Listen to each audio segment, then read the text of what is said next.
Fort Wayne police are responding to a growing number of calls where victims and suspects don't speak English. When it happens, they're supposed to use a professional translation service, but police reports obtained by ABC 21 show officers sometimes rely on children instead. Me estaba golpeando. He was hitting me to the point where he busted my lip because he used his fist. Sandra Rodriguez recalls a night 15 years ago. Her husband beat her so badly blood covered her face. She needed to call police, but she didn't speak English. The only person with her who could, her 10-year-old daughter. Que ella tenía que llamarle a la policía. She had to call the police, and her father told her not to. But she saw the blood on my face and didn't listen to him and talked to the police. The officer who arrived couldn't speak Spanish, so Rodriguez's daughter translated for her mother, providing the words that helped put her own father away. Y hasta el día de hoy ella sigue. She's still traumatized because she blames herself. And I tell her it wasn't your fault, that I'm to blame. And I also think the police are to blame because they should have brought an interpreter for just me, not with the children present. And you are taking something that is that part of being innocent from them. Why would you do that? Anna Giusti sees more than 50 women a week at the Center for Nonviolence in Fort Wayne. While reviewing her clients' cases, she kept catching something she found troubling. We have police reports where it's saying the child that was 5 years old, 8 years old, was the one that interpreted for us.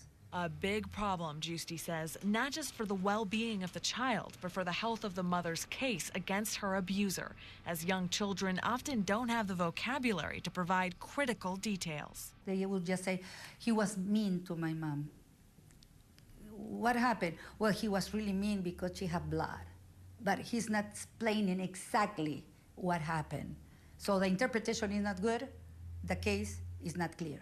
Mike Joyner is the spokesman for the Fort Wayne Police Department. In your opinion, is the department doing enough? Yes, absolutely. He says the force is well equipped to serve the growing number of non-English speaking residents. We've have a service, a translation service that we utilize when necessary. We've done quite well with it. Joyner says when officers encounter a language barrier, they call that service and, if possible, bring in a bilingual officer for backup.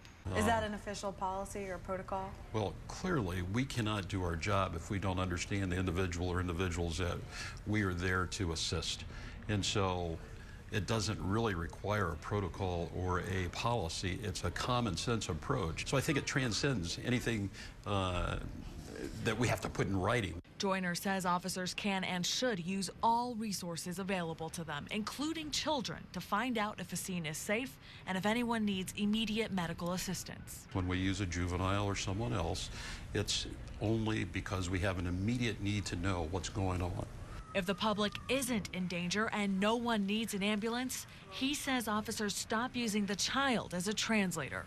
When the process of putting all the pieces together of who hit who and who's going to jail, that's when we use the resources that we have available to us, and it will not be that child. But these police reports show officers have relied on children to translate key information beyond whether anyone was in immediate danger.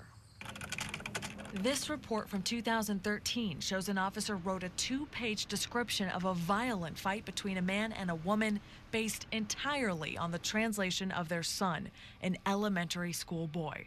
The mother telling the officer through the boy that the father punched her, pulled her hair, and threatened to kill her and her son. The report does not include any mention of calling a professional translation service. In this report from 2015, several officers respond to a call about a domestic assault and strangulation. Officers find the husband sitting on the porch. There is no mention of anyone needing immediate medical attention, but instead of calling a professional translator, the responding officer writes, quote, "The victim does not speak English, so her son translated." And in this case from July of this year, an officer says he used a 15-year-old to translate for her mother, who requested a restraining order against her ex-husband, who she says threatened her during a custody dispute. If it will be once, I understand. Twice, I understand. But no, this has been, I don't even know how many times. It's like we are going to use them because it's easier. They are there. That's it. Is there a concern for the well-being of the child? The well-being of the child in That what at that sense? time is being used to translate. The well-being for the child. I missed your point here. I don't understand your question. Do you think they were abused? I have to say that they were not, because we have talked about this for several years.